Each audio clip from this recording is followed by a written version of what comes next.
and thanks for stopping by.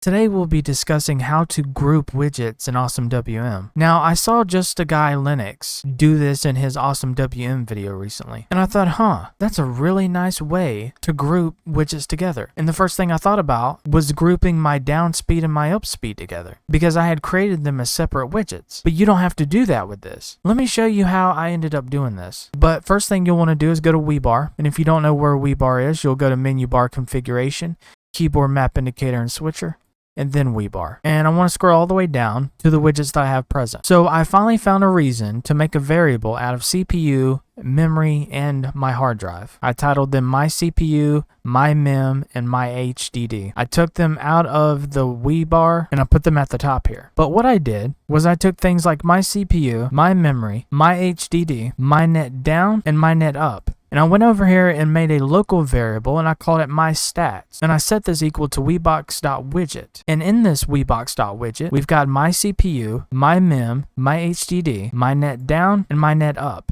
We also listed the layout equal to webox.layout.fix.horizontal. Once we did that, we went to s.mywebox:setup. And I went in my left widget section and I added at the end of this my stats. I saved it, I reloaded it, and everything looks the same up here. But now the difference is that my code looks cleaner. Everything's all uniformed, and I love it. And with that, we've come full circle. If you guys enjoyed this video, make sure to give it a like and subscribe, and I shall see you guys in the next video.